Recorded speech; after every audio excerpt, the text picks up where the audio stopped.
Mangalagiri CPI కార్యాలయం వద్ద చేనేత కార్మిక సంఘం ఆవిర్భావ దినోత్సవ వేడుకలు నిర్వహించారు. ఈ కార్యక్రమంలో పార్టీ నియోజకవర్గ కార్యదర్శి చిన్ని తిరుపతయ్య, నాయకులు పిల్లల్మరి నాగేశ్వరరావు, నందం బ్రహ్మేశ్వరరావు తదితరులు పాల్గొన్నారు. అనంతరం వారు మాట్లాడారు. చేనేత వార్షికోత్సవం జరుగుతూ ఉంది. ఎందుకంటే ఇది ఇప్పటికి 90 సంవత్సరాలకు అడుగేయడం జరిగింది. భారతదేశంలో వ్యవసాయం తర్వాత అతిపెద్ద పరిశ్రమ చేనేత పరిశ్రమ. కానీ ఈ పరిశ్రమని కేంద్ర రాష్ట్ర ప్రభుత్వాలు రెండు కూడా నిర్వీర్యం చేస్తూ ఉన్నాయి. ఎందుకంటే బడ్జెట్లో కనీసం గతంలో ఉండాటి కంటే ఇప్పుడు జనాభా పెరిగిన ప్రాతిపదికన కూడా చేనేత బడ్జెట్లో ప్రవేశపెట్టిన పరిస్థితి మనం చూస్తూ ఉన్నాం. వీటి నిమిత్తంగానే చేనేత సంఘాలు, అట్లాగే చేనేత సహకార సంఘాలు, చేనేత కార్మికులు అందరూ కూడా వివిధ దశల్లో అన్ని రూపాల్లో ప్రభుత్వంపై ఆరోపణ చేస్తూనే ఉన్నారు, సమ్మెలు చేస్తూనే ఉన్నారు, నిరాహార దీక్షలు చేస్తూనే ఉన్నారు. మన ఫిబ్రవరి 22వ తేదీన మంగళగిరిలో అతిపెద్ద చేనేత గర్జన జరిగింది. కానీ ప్రభుత్వం వైపు నుంచి ఏ సమెత్తు కూడా స్పందన రాని పరిస్థితి. ఎందుకంటే చేనేత కార్మికుల తరపున, చేనేత సహకార సంఘాల తరపున, వీటన్నిటి తరపున ఎప్పుడు కూడా చేనేత కార్మిక సంఘం పోరాడుతూనే ఉంది.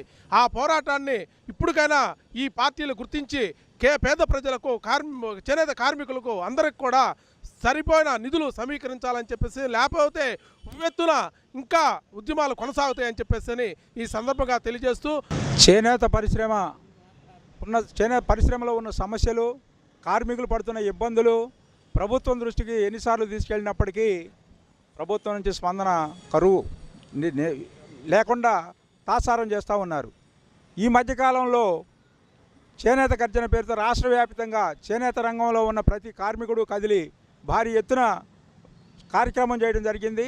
ఇంత జరిగినప్పటికి కూడా బడ్జెట్ గురించి కానీ, చేనేత కార్మికులకి ప్రయోజనాలు కానీ, ఆప్కో నుంచి రావాల్సిన బకాయిలు కానీ, ప్రభుత్వం సొసైటీలకు ఇవ్వాల్సిన బకాయిల గురించి కానీ ఏమాత్రం లేకుండా మేము 200 యూనిట్లు కరెంటు ఇస్తున్నాం, చేనేత కార్మికులను ఉద్ధరిస్తున్నాం, 200 కరెంట్లు అని పదే 200 యూనిట్ల కరెంటు గురించి తప్ప ఆప్కో బకాయిలు కానీ, సొసైటీల బకాయిల గురించి కానీ ప్రభుత్వం నుంచి ఏమాత్రం స్పందనగా లేదు. 1936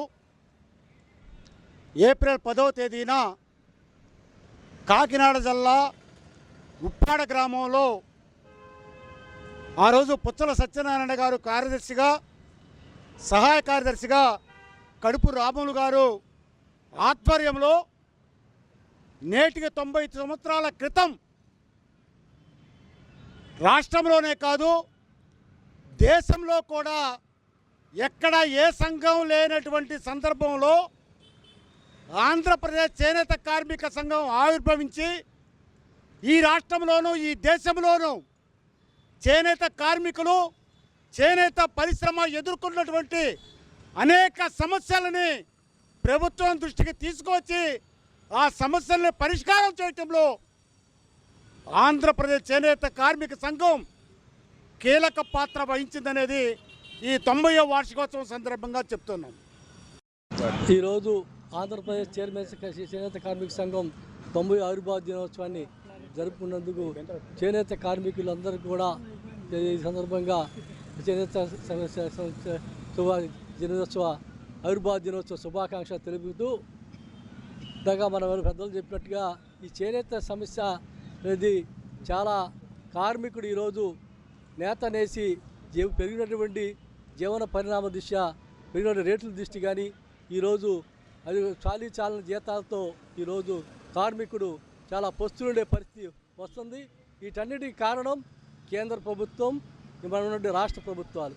అసలు నాగరికత నేర్పినటువంటి వృత్తి ఉందంటే చేనేత వృత్తి అని చెప్పి గర్వంగా చెప్తారు మన నాయకులు కానీ అందరూ. కానీ ఆ వృత్తిని బతికించాల్సిన అవసరం ప్రభుత్వాల పైన ఉంది. కానీ ఆ ప్రభుత్వాలు దానికి కావాల్సినటువంటి సబ్సిడీలు కానీ, ఆ కార్మికుడి యొక్క అనుకూలమైనటువంటి వాడికి జీవనానికి సంబంధించినటువంటి జీవిత బతి వచ్చేట్టుగా ఆ యొక్క వ్యవస్థని ఏ విధంగా బతికించాలనేది ఈ ప్రభుత్వాలకి పర్లేదు. ఎలక్షన్ ముందు వస్తారు, మేము వస్తే కార్మికులకి, చేనేత కార్మికులకి మంగళగిరి ప్రాంతంలో కూడా విపరీతంగా ఉన్నారు, వీళ్ళ సమస్యలన్నీ మేమే చూస్తామని చెప్పి చెబుతారు.